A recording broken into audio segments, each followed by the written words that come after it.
Hello, hello. It is Justin Coletti of SonicScoop. Welcome. Can I even say SonicScoop correctly? We are totally live. Let that be known. And I'm here live with one Mr. David Alexander of a company called Toybox. And Toybox has just put out a brand new plugin that is called buzzone. They actually have a really cool free plugin that we'll talk about a little tiny bit called Thump One. You can go over to Toybox Audio right now and check out Thump One. Totally for free. But their latest plugin, buzzone, right now they're having a big discount on. It's a really cool sounding synth, really simple interface. This thing is going to be, I think, around 40 or 50 bucks, but right now as intro price, it's on sale for 24 bucks. And we're going to use today not only to take a look and listen to some of the sounds that are within buzzone, but we're also going to get a sense for synthesis in general. We'll talk about things like wave tables and envelopes. And one of my favorite things, Matthew, about this plugin is you have these drag and drop attack, decay, sustain, release curves that you can do an infinite number of things with that I think are super cool. So first of all, Matthew, how are you doing today? And second of all, what excites you about the release of buzzone? Hi, Justin. I'm good. I'm great. Let's say I'm great. All right, we'll take it. Yeah. I think buzzone sits in a shelf on its own, as you might find it in the magazine store. It is a kind of quirky synth that has what a lot of synthesizer users might perceive to be limitations, when in fact they are exploitable beauties, I would say. I love glitchy synths, things that I want knobs on my synthesizer that go to the edge. I want knobs that go beyond where normal knobs would go. And we kind of do it with this. It's got a really interesting sonic territory that can be both clean and incredibly ugly and scary. And both of those territories are great for doing sound design. You want both, really. And you get that with this synth, yeah. That's something I like about this is curated so it can be musical, and it's also curated so that you can go to the ends of the earth with any of these knobs and get a very sound design-y kind of feel out of it. Now, before we dive too much into this one, for anyone who's watching this and doesn't want to commit to, a plugin they might have to buy, Thump One, which was your prior release, came out, I think, a few months back. That one, can you tell us what's different between Thump One and buzzone? Because at first glance, they seem to be the same kind of thing. This one's purple, the other one's green. What's the story with Thump One? What does it do? What makes it unique? And why should people try it out for free? I mean, they have similarities in that they are both kind of what I would call two oscillator. They have two sound generation parts. On Thump One, we have a part that's more like the harmonic JP8000 kind of super source stuff that can just be tacked onto the kick layer. So with Thump One, the right side that you can see where it says layer, that's a synth layer, and it's kind of detuning, and you can have filters and intervals to describe a chord, if you like. And the other side is the kick layer, which basically just does wicked kick and bass sounds. It's a complex oscillator. I think it's is it wavetable? It is. It's a wavetable oscillator in the kick oscillator as well. It's been a while since I used it. And it's got a couple of extra little kind of wiggly bits as well that add pizzazz to the sound. We've got like a distortion kind of drive module here as a filter, and a little buzz thing that it's a very unusual way to add interesting content to quite a simple sound. It kind of follows the dynamics of the sound and adds textural stuff. It's kind of a kind of glitchy, broken little bit but it works perfectly for kicks and basses because they tend to be low frequency content, and this works really well for kind of low cycling, clean signals. Very good. And it's basically the same kind of thing. We've got two areas. The thing that Thump One does is that these two areas, the kick area and the layer area, are kind of don't interplay with each other. They're separate elements that just get mixed at the output, basically. The thing about Buzz One is that these two areas, we've got a sample area to the right here, which can play a sample player, hundreds of noises we've got installed, including super saws and kicks and basses and that kind of thing. And that interplays with the synth side, which is a fully high quality wavetable oscillator, ultimately, with harmonic elements. You can add harmonies to the sound, add automatic layers. It's kind of multiple voice per voice. So when you press a note down, normally I'll press one note. Oh, that's not there. Let's put it on the right channel. So So that's just one channel. You get one voice, and then you can add another kind of oscillator by adding this other harmonic layer here, and that creates another layer, so below or above. So it's kind of adding more notes, kind of similar to the Thump 1 harmony layer there, but there's a bit more control, and also it's stereo, so you can kind of pan these noises around. There's a root on the right, so a root on the left, and the harmony on the right there. And so this is a kind of complex wavetable part. It's got a filter as well, and we've got FM. We'll have a look at that in a moment. But ultimately, these two sides, the synth side and the sample side, interplay with each other via FM, and these are the powerful knobs that basically FM one side to the other. You can FM the synth side to the sample side, or you can FM the sample side to the synth side. It's kind of brutal and delicious for sound Very designing. cool. Well, I want to go into some detail on all of these controls a little bit more and hear what each of them does. Before we do, can you just take us through a tour of some greatest hits of buzzone? Just give us a few maybe of your favorite presets in here that just give us a sense for some of the range that this thing can do. Because I know there's about 400 presets or more loaded into it. And you have pads, you have drum sounds, you have leads. So maybe just give us a little bit of a tasting from a couple different categories to get a sense. Exactly. I mean, I think some of the powerful stuff, the most powerful part of the synthesizer I found is the looping side, and that is quite complex. I'll put some videos up on the Toybox channel that explore the different kinds of looping we've got, but you can basically kind of create musical loops. So we've got like, this is a kind of almost energy flash style thing. All we've got is a kick running on one side using the loop tactics, the loop kind of functions to repeat the kick, and some modulation and stuff over here to, I would think, yeah, there you go, the filter's being opened and closed by that breakpoint envelope there. Very interesting. That's just one note, yeah. So all that's happening there is one kick sample being modulated, and what's been drawn in here is you're drawing in a basic modulation curve. What exactly is being automated with the curve that we're seeing on the screen? No, so maybe I didn't say that correctly. There are two noises in this sound. There's a sample side here. So this little switch here turns the sound off. So if I just play the note now, and we've only got the sample side playing, it's just a 4 to the floor kick that's using the looping sensibilities that we've included. There's a really quirky looping mechanism in the sample side, which we'll hopefully get to. But that's just being triggered by that. And the other side is just a synth. Gotcha. And that's just being opened by the filter. There may be some... No, it's just a filter being opened. Maybe a bit of FM. I can hear a bit of FM in the filter. In the sound, it's... I mean, because it's being so heavily filtered, the FM is adding harmonic content that's above where the filter sits, so you can't really hear it. But that's basically... Very cool. So it's just a... Yeah, go on.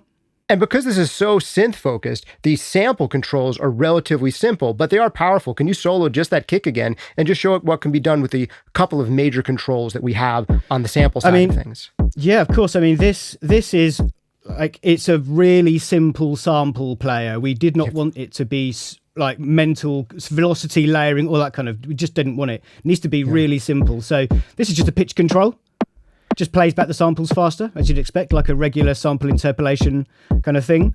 It's got a filter, which has got a few different options. We've got high pass, like your normal kind of filtery stuff. We've got like a vowel filter, multi-notch filter that's kind of does sort of physically modeled kind of stuff. So you can kind of ping it and the notch filters will ping out afterwards. We've got a comb filter for doing kind of stringy sounds. And can we see the visual display? Can we see the visual display of that filter? Because I think right now we're looking at the visual display for the synth filter. And is there also a visual display for the sampler filter? I'm just looking, actually. The sample doesn't appear to be creating a visualization. That's correct, right? Where is it? Hold on a minute. Oh, I needed to press it again. I needed to press it again for that to actually start happening. Yeah, so if I bring this...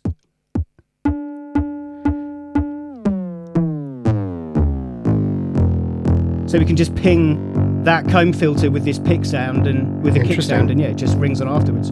And you can obviously change the sort of decay rate of these filters as well. So wild, cool stuff. They sound more like weird short delay lines. Now that we've got a sense for one sound, can you give us a couple more from a few more categories? And you guys there in the chat, let us know if there's any type of sounds that you want to hear more of. Tashimi is saying that Matthew is way low in volume. So I'm going to bring up your level here on my side. Let me bring him up and bring myself down. Good. And let me know if Matthew's loud enough for you. Matthew, if you could bring up another sound for us. I hope that's loud enough. Here's a weird kind of vaporwavy sort of wobbly noise. I love this kind of unsteadiness.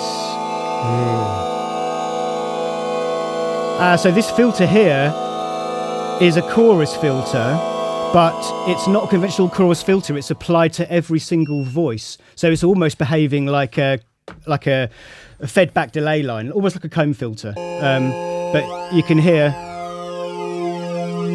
So each of these voices has this chorus on it. So each voice is being thickened by that chorus, and you can kind of feed it back as well, so it goes into crazy territory.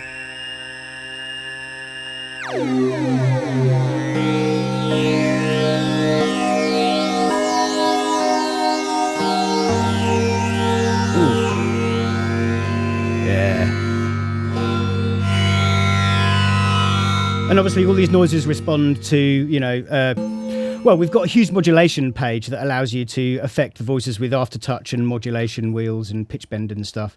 So it's not just like pressing a note down, there's other stuff that you can change with the voice, as you'd expect with a good synthesizer. But that's a nice drunken spiritual sound. Very cool. I love the effects section because there's just so many...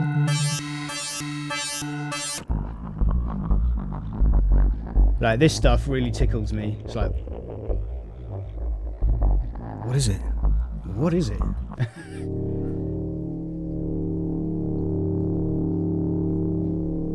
And a lot of the, especially these kinds of sounds, will be exploiting the instabilities of the machine itself. We've made sure one of the things about the synthesizer that we wanted was that everything is as high quality as it can be. The filters are as high quality as they can be. The wavetable reading is as high quality as it can be. It's and with that high quality sort of implementation of DSP, you can create instabilities in the output, because it's basically a lot of feeding back of signals. It's just a lot of stuff interfering with itself at a very high sample rate. So yeah, it's just I just love these. Edible computer. It probably means something. Maybe it's an apple. But yeah, we wanted this to be. What's the visual looping layout that we were seeing on that last one, where there was this rising and then falling slope? What was the type of filter being modulated there? Oh, in that last one that we were looking at, let's have a look. Yeah. So this is modulating the position of the. So we can see which of. So the breakpoint envelope. Let's do a cover of. Let's just cover the basic kind of interface we've got here. Sure. Like these breakpoints. There's 9 of them, and these little arrows here display each of those breakpoints, and you can basically have a particular shape for each of these knobs, whichever you want. You can copy them around to knob, as it were. Copy knobs around, copy modulations around, and flip and reverse them. But basically, a breakpoint, for all the non-synthesists out there, a breakpoint envelope in the way that's been designed here doesn't have a classic attack, decay, sustain, release kind of experience. It's just travels through the breakpoints and converts those to modulation depths ultimately. So there is no release, there's no attack. It just travels through, as you can see, the little breakpoint, the little display, the little traveler knob there goes through and shows you what it's doing. So this one, let's see, this is adjusting the position of the wavetable. So it's heavily affecting. The wavetable is a digital wavetable here. We could just switch to another one and travel through that in a similarly grungy way. Yeah. Wild. Yeah. Let's do one more voice. I just want to show you. Oh no. there's some crazy just like beats that have been created because we just wanted to sort of show. I mean, I like that. It's gritty, old school horribleness. I really like this one. This is a lovely. This is just one note being pressed, and the way the patch has been designed is that the notes all kind of interfere with each other. So I'll play that, and I'll play another note up here, but they're all kind of playing together. They're not kind of out of sync. And you just get this incredible depth. Yeah. I love that. This is great. If we have a request here in the chat from Benj who says, I'd like to hear some ways that hi-hats can sound interesting through it. Do you have any hi-hat or high percussion type loops in your drum section there? I'm just going to have a look. I'm pretty sure I did a couple of hi-hat noises. Let me Mod see. wheel closes hat. I see that. Oh, yeah, exactly. Yeah. So we've got. So I'm just using the mod wheel to. Gotcha. So that's you manipulating it in real time on your mod wheel. Yeah. And I mean, this is obviously kind of pitch as well. So you can have a high hi-hat or a low hi-hat. Doing strange low frequency noise. But yeah, that's just a closed modulation. You can invert all these. So this patch could be set up to actually do the opposite. So it starts off closed and then you use the modulation wheel to open the patch. But it's up to the patch designer how they want to do that. I just wrote it like an open hi-hat initially to close. Yeah, the fun thing about this is that there's so many ways to get noise. There's so many ways to get different colours of noise out of this machine. In so much as I think even this one is using... I'm not even using a noise envelope. I'm not even using a noise wavetable. I'm just using a very high-pitched up, high-frequency... complex content bit of a wavetable, and I've got the unison up on maximum, and I've got the unison kind of detune amount on maximum, or pretty high as well. So that's creating lots of other layers of a high frequency signal that just ends up turning into a little bit of noise because there's so much content going on. It's an unexpected way of getting white noise. I've never seen a way of getting white. I've tried this on other synthesizers and it doesn't work in the same way because of the way the unison engine is working in this synthesizer. It's pretty cool. I like Very it. cool. And let me just see. I'm just having a look at the... Oh, yeah, we've got a high pass on that filter, obviously, to kind of get rid of the low content. Without it...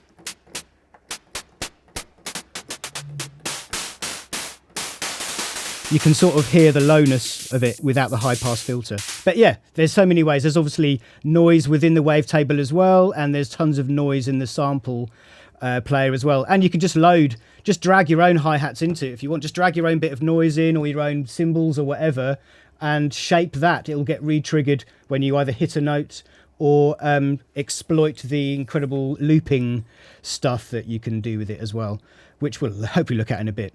But yeah. All right. Was that hi-hat okay? Yeah, very. We have another request here from Isomatic, who says, excited to load some custom wavetables into this thing.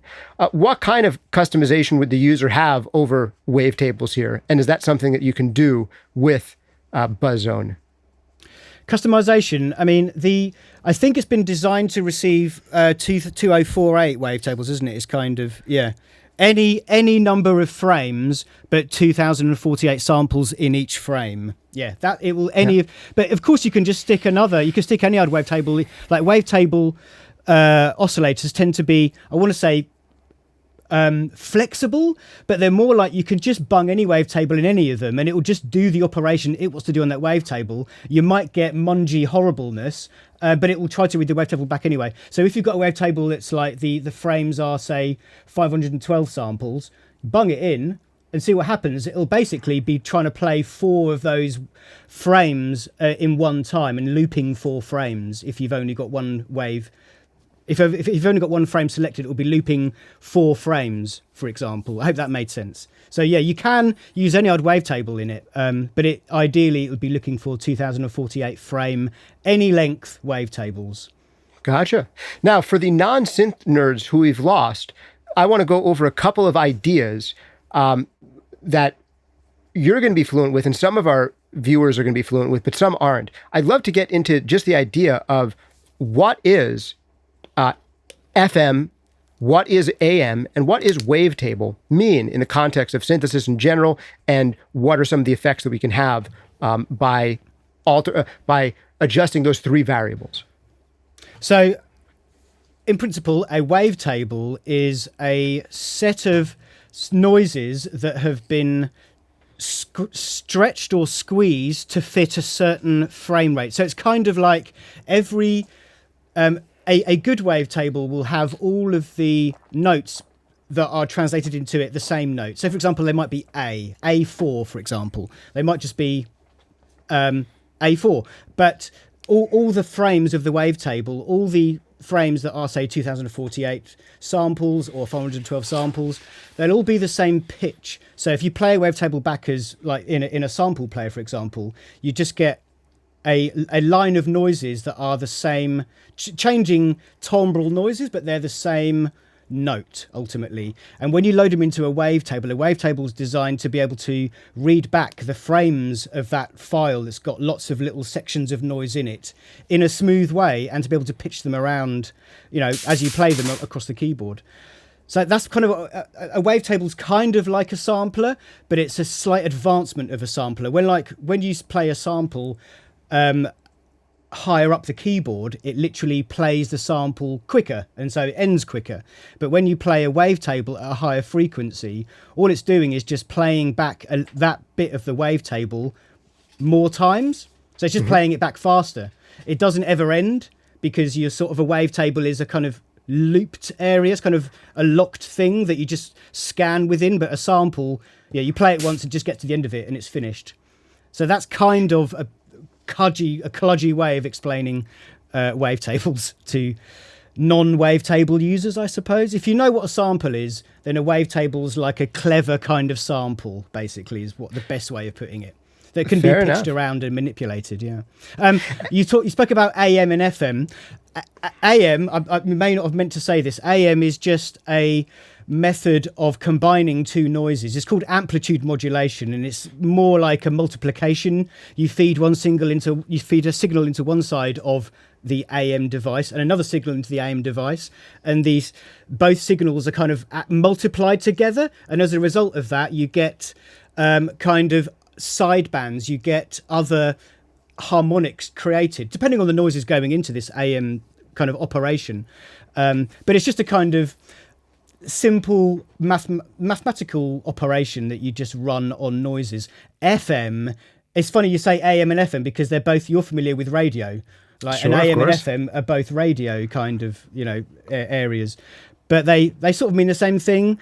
But in this world of high quality DSP, it means a slightly different thing. So frequency modulation in this world of like wavetables and oscillators and that kind of fun stuff is about wobbling a sound. So the simplest way of thinking about it is when a singer sings a note and they go, ooh, there's a straight flat note. There's no wobbling.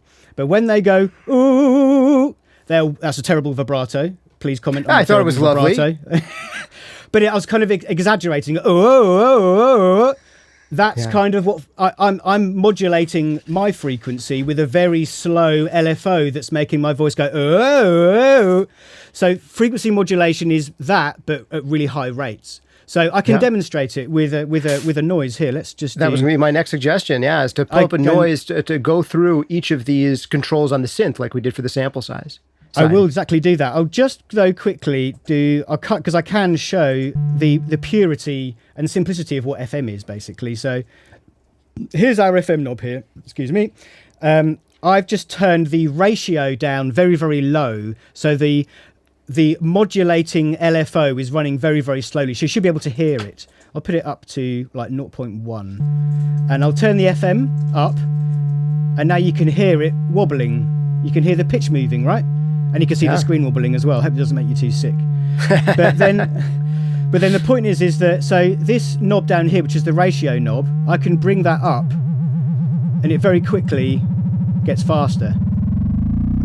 And it's like, no one can sing that fast. That's not a vibrato you can sing. It's turning into like frequency modulation. We're basically making the pitch go up and down of the main oscillator really, really fast. And if you this LFO that's doing the extra oscillator that I'm feeding into the main oscillator, if you have that as a mathematically like nice related number to the key that you're playing, to the note that you're playing, you get nice stuff happening. So if I just wang it around to like a crazy number and turn FM up, it gets kind of, maybe I accidentally went on a nice one. But yeah, so accidentally, it quickly goes enharmonic and ugly. It's like bell-like and, I mean, kind of unusable in a kind of tuneful way.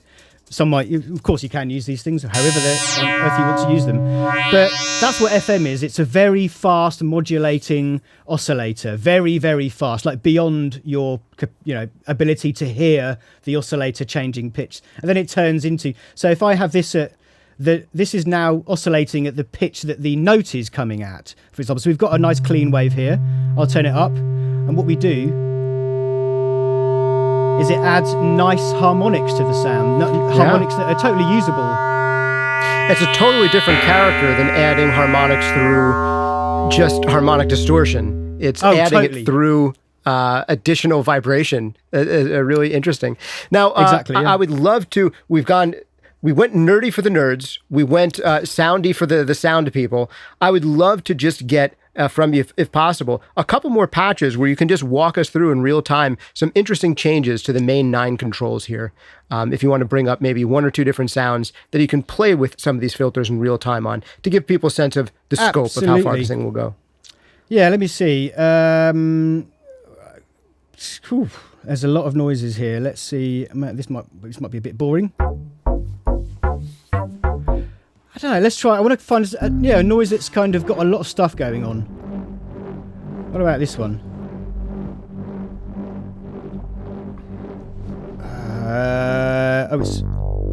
Here we go. So, yeah, okay, there's some stuff going on here. So what is going on here? Let's have a look. Let's go through these envelopes from left to right. They're kind of ordered quite sensibly, so you can like examine the sound. I've got deconstructing preset videos that I don't know how well they do, but this is kind of my territory. So let's break down a sound. We've got a pitch envelope here, and as you can hear, the pitch isn't really changing, so the pitch envelope doesn't do anything. But we can just make it slide down. We've also, I should cover the top here. And you could manually change that pitch. You could write in a very high number of breakpoints to modulate just this pitch over time. Can we hear what you've written in right now? All right. This kind of ability to adjust the filters is one of my favorite things about the layout that you have here. I mean, yeah, okay, so we've got the filter running. Let's hear what it sounds like when we just open it up manually. Oh, let's just reset this pitch, my pitch madness. Yeah. Although I like that. Let's keep that, that's kind of fun. So if the filter's fully open, just to see what because the filter is kind of gonna play with the sound that's coming out of the oscillator itself. So we've got the wavetable oscillator here, and this is doing this sound at its core, but we're offsetting it because we've got this journey through the wavetable. We're describing movement through the wavetable with this breakpoint. Right. So we are starting off. Just make sure we've got nothing else going on here that's crazy. Yeah. So all that is the unison. All this is doing is adding thickening as it goes further through. So at this point, it's its thickest. If I turn this up, it becomes really clear. So I'll start the noise again. And you can hear the sound get more unison-y as it travels through. Nice. But I will turn that down and show you the filter. So yeah, I've opened the filter right up. So if I pull that right down, because what these envelopes describe are offsets to the knobs. So if I describe a filter pattern or shape here,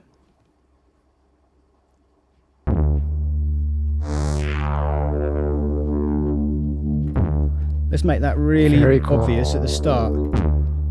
So now it's only going to open up really fully at the start and not much halfway through. I can offset that whole breakpoint and just say, well, open it up really quickly at the top and only allow that little bump in the middle to affect the higher content, because I've offset the whole kind of calibration of this. Wow! So you can select any of the the specific breakpoint that you've drawn in and then adjust the filter at that specific breakpoint and not only the overall movement over time? No. So it's simpler than that. It's basically you position these knobs where you want it. So I'll clear this filter here. So it's more like setting the range for how far the breakpoints are going? Kind of. The range is described by the depth of the thing that you describe in here. That's basically the depth is described by how wide you create the actual breakpoint imagery. So you can draw in a shape and then make it more or less extreme with that knob on the top. You can basically, it's say with the filter, you're basically with this particular low pass filter, you're basically opening the filter up. So if I have it really low, at its lowest point, at these lowest points, it's totally closed. But if I open it up, the lowest points aren't totally closed. They're like halfway down. So the bottom, this breakpoint here is basically where this knob is set. Does that make sense? The same goes for all of these. So this, at the moment, let's just take that open that completely. Turn off. If I just move this whole position knob, we're just moving through a different part of the wavetable. And that's kind of clear if we use a different wavetable. Yeah. And it's fun because it's great because honestly, if I didn't completely understand this, I really feel like I could just go in, start throwing some breakpoints and have fun and make good sounds without even understanding the ranges. That's the point. Yeah. And that's, I think, one of the great things that this interface has achieved. One quick question I do have for you is there much of an ability to snap to notes if you're on a grid, or is it really meant to be kind of freehand by design? So there is kind of snapping when there's linear snapping for going left and right. So I don't know if you can see that, but there's white lines have appeared in the background. When I'm holding shift down and moving a breakpoint, faint white lines appear in the background, and as you can see that breakpoint is now snapping to those vertical snap points, right? Beautiful. So you can easily create rhythmic patterns. You can rhythm stuff's really easy. Pitching stuff isn't so easy, but that's just a product of the way we've done it. And I don't want it to be. It's not designed to be. It's not like an arpeggiation machine. It's not designed to create melodies. It's designed to be totally free. You can do microtonal stuff if you want. Just do mad things.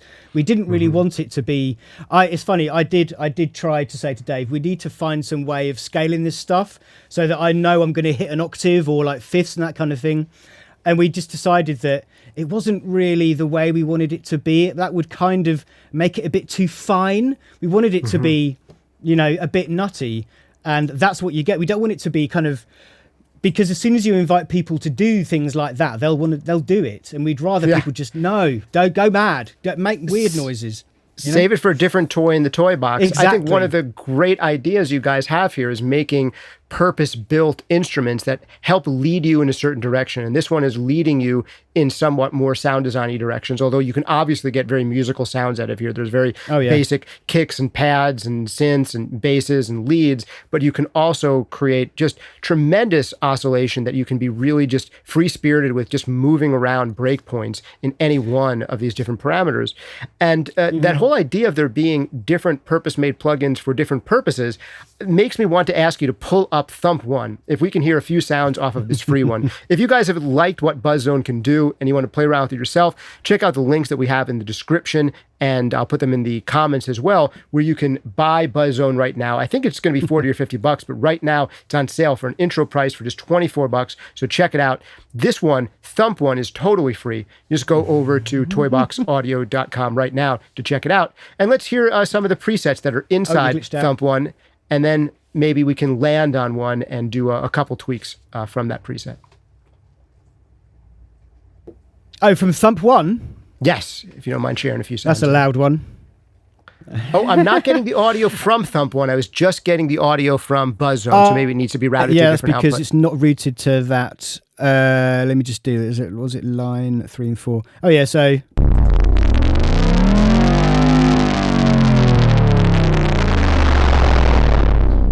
I mean, one of the Wow. big differences, yeah, it's pretty crazy. This is so great for weird noises. I love it.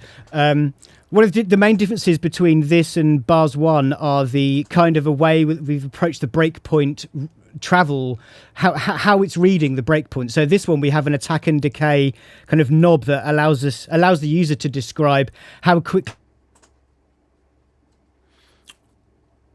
I'm sorry. We lost your audio there for a second, and I think we've switched over off of your regular microphone. The bloody thing, the things come out. The old unplug during the live stream. Well, while you guys sort that out and try to get your regular interface back up, I'm going to take people for a tour because I have my screen loaded here of the website. Give me 1 second to pull that up, and I'm going to come over to Safari. And I'm going to give you guys a quick tour of the Toybox website while you're getting that sorted out. Let me know when you have sound out of Thump 1 as well. And, oh, there we go. We're back in action already. Yeah, we're good. Cool. Quick recovery. We're pros Indeed. here. All right. So we were just hearing stuff off of buzzone. If you could give us a couple of sounds off of Thump 1 and maybe show us the parameters in there. I mean, yeah, this is, like I say, this is a kind of simpler kind of synth than Buzz 1, obviously. It was the first one that we just like a test bed kind of synth. And it's a kick machine. It's a kick and bass machine. It excels at kicks and basses. You know, it's, we'll just quick, let's go.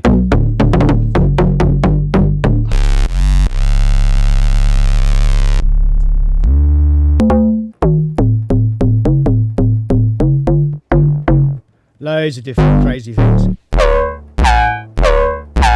Wow. That is wild. I love those noises that have got weird harmonics at the end of them. It just sounds like something's responding to it, like a bit of material is moving or a furniture broke or something. Lively. So yeah, this is just really good at... There's a ton of 808 kicks as well. It does these... It's just like another way of getting this kind of... That 808, you know, the classic 808 character.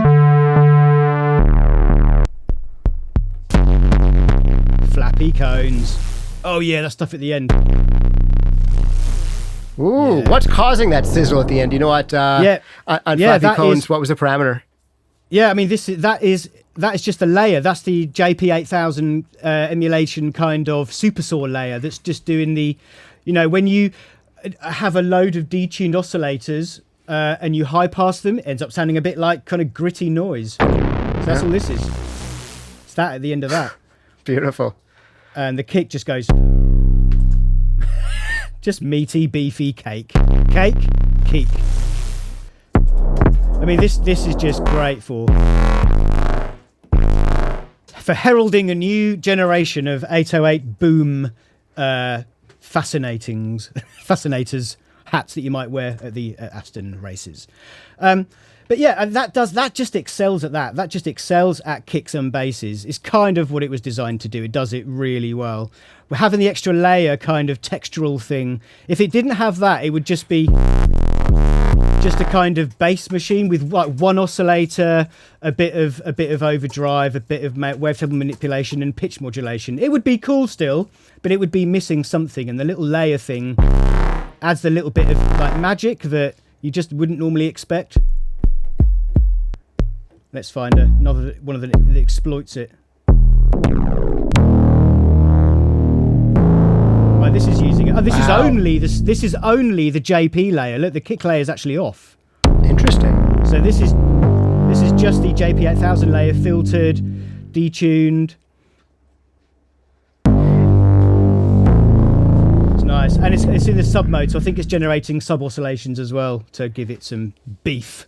Interesting that it can be that powerful, even without the kick mode turned on. Just so we can hear it, can you isolate the kick sample and walk us through what the basic controls are that we have the ability to adjust on the kick sample? We have 1, 2, 3, 4, 5 main knobs. If you could just give us a little taste of what each of those does to the main kick sample. Oh, you mean in buzzone, on Thump obviously, 1. Yeah. Oh, on Thump. Well, I mean, this isn't a sample playback machine. So this kick side is a wavetable, Yeah, let's just start. Let's go through the. Let's go to the init preset. Turn that layer off, and look at what we've got here. So we're going to turn that to. So this is the basic kind of what a patch could start off being. So it's basically. I think actually there's a load of wavetables in here that can be. Yeah, there's a load of wavetables that can be traveled through with this knob here. We can travel through them with that. Oh wow! So you have a whole bunch of wavetables loaded up that you cycle through with that knob. There's a ton of them. Yeah. And then the bottom knob is selecting the type of wavetable, and then the bottom knob is selecting where in the wavetable we're starting from, kind of. Yeah. As you can see, this one's kind of selecting through the wavetable collections that we've included, and the top knob is scrolling through that particular wavetable. Yeah, that's all it is. So this is a load of different wavetables, and this one, which the breakpoint thing is attached to, which is how you describe the travel through the wavetable. Yeah, is just going through the whatever 10, 15, or 100 frames of wavetable sort of data that's put into this little slot here. So all these positions are different wavetable slots that have different sounds. Mm-hmm. So there's a load of them. I think there's like 30 or something in there, isn't there? All right. So everyone who's watching this and has gotten this far should just go to Toybox website right now and just get Thump 1. It's free. Play around with it. Now, for someone who has Thump 1 and is already loving it, why should they pay right now only $24 introductory price for buzzone? What are they getting out of buzzone that's not in Thump 1? And what is someone going to be excited about out of buzzone if they've already been excited about Thump 1? If they were excited about Thump 1, I can tell you they will not be able to keep their shoes on thinking about FM. The FM is one of the most powerful parts of this beautiful little device. The cross FM, modulating between the sample and the synthesizer, is a wonderful, unstable, harmonically interesting area to play with. And also, you can drop. I don't think Thump 1 had the ability to drop wavetables in. I think it's just included. It might just be your preset ones. Yeah.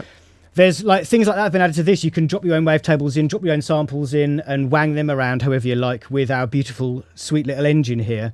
Things that Thump 1 didn't have, for example, are the unison engine that adds multiple layers. So let's just go with a simple sound to begin with. Let's not do that.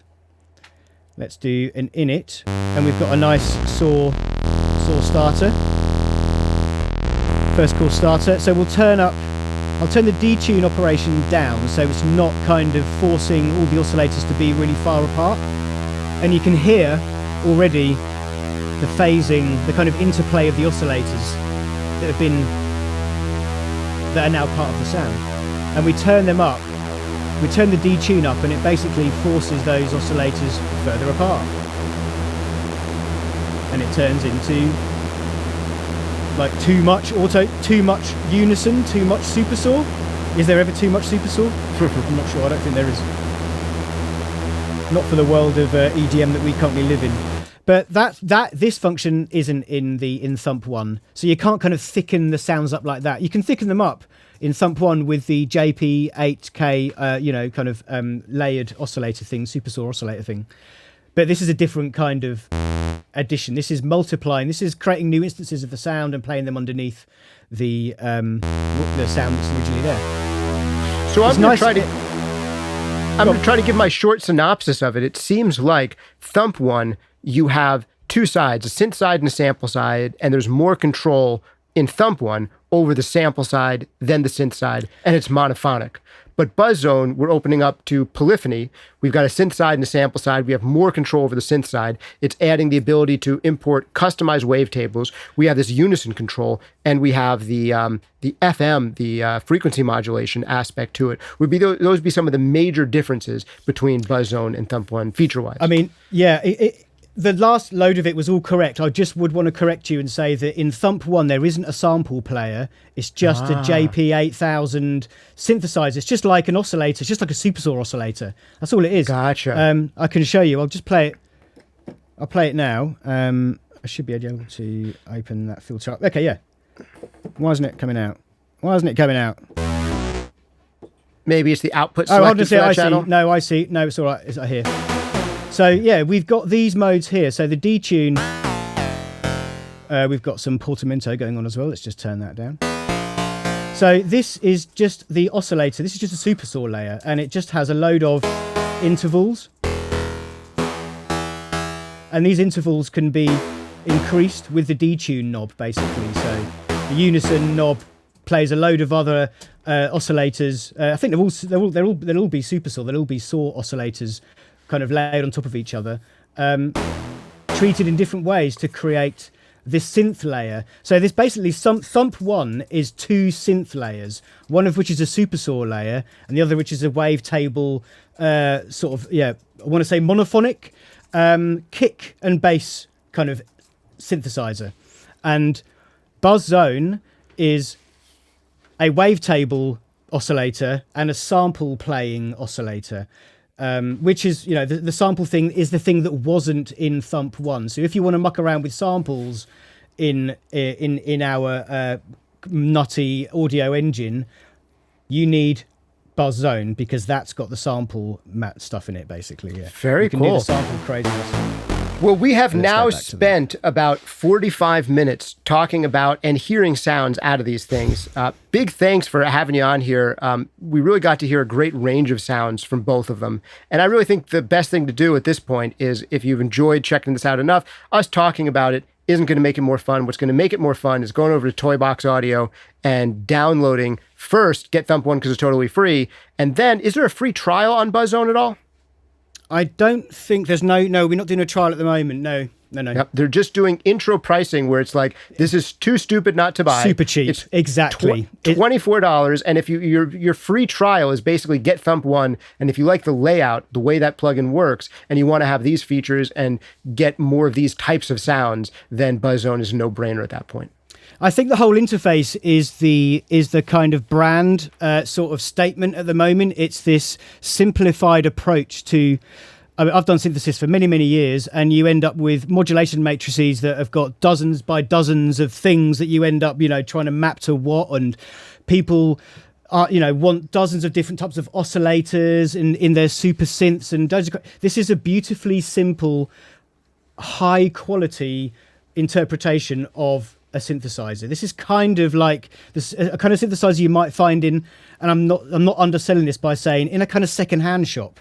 You might find it just like, oh my God, what is that? That's a weird looking thing. Where did that come from? Do you know what I mean? It's that kind of thing. It's not the kind of thing you're going to see like Native Instruments. The big companies would never risk selling something like this. It's far too niche and far too outside the norm of what you'd normally get from when you're buying a synthesizer. And I think that's its main selling point. If you like the interminable breakpoint world of Thump 1, get this, because you can do more with it, basically. And I'm a shame I couldn't cover the looping stuff in this, but the looping stuff in this is mad. It's totally crazy. Look, there's a chaos knob. And I really want to. I'm going to do a video that talks about that, because it's beyond. I've never seen a synthesizer that does this kind of interplay between the two oscillators and the kind of playback of the samples as well. It's just like, you can basically turn the samples also into oscillators with a pitch. We can load a sound in. You just load a sound in, and it is basically turns into an oscillator. So let me just mute that. I'll do this very quickly. Let me do this, and I'll show you a little bit of power. So I've now said for this sample to restart every time the loop gets to the beginning of and it's basically looping now. So that's basically the big pad 3 sound looping, and we can traverse it with a modulation setting and say move through the sample offset, basically move through it. But it's kind of like, you won't get that in many sample players. Just like, screw the sample, screw the sample, turn it into an oscillator straight away. It's really good. It's really interesting. So yeah, good stuff. It has it's got its things you've never seen before in synthesizers, and that's what I want out of a synthesizer. Well, we've got some great comments coming in already. Isomatic writes in to say he already has Thump 1 and he loves it. He's getting buzzone. Benj writes in to say, yes, I definitely got to play with this. We've got a whole bunch of comments about some of the sounds. We were going through some of the low-end ones. And Andre Erlmeyer said that one of those presets was shaking his entire house. So that's good to know. Ideal. He was registering I hope you had information insurance. down to 10 hertz. Yeah. So hopefully it's still standing. Good stuff. Well, thank you so much for coming on the channel, Matthew. It's great to have you here. Pleasure. You guys are a new plugin company to me, but you've been making, I believe, reactor patches for ages now. Thump 1 was your first release as a plugin. This buzzone is your second release as a plugin. And based on the design, I could just imagine you taking this GUI and doing so many more themes with this, where we can take it like a box of synthesizer crayons where we can pull out the right type of thing. I could imagine a pad zone. Exactly. I could imagine an ARP zone. I could imagine so many variations on this theme. Where oh, yes. Just the curation of controls here, I think, are phenomenal. So you guys go try it out. It's exactly that. Yeah, it's exactly. Curation of controls, exactly the thing. Yeah. Yep. That is what really sets this apart for me, and the ability to go in there and with breakpoints on each and every one of these parameters to kind of map them over time, freehand or locked to a grid. So really beautiful work. Thanks so much again for sharing this here on the channel. Thank you guys for hanging out with us. This has been Justin Coletti of SonicScoop with Matthew Small. Matthew Large. Matthew Large. I've had that before, don't worry. Yes. With Matthew Large from Toybox Audio. Thanks for hanging out with me. Pleasure, Justin. See you soon, man. All right. Bye now.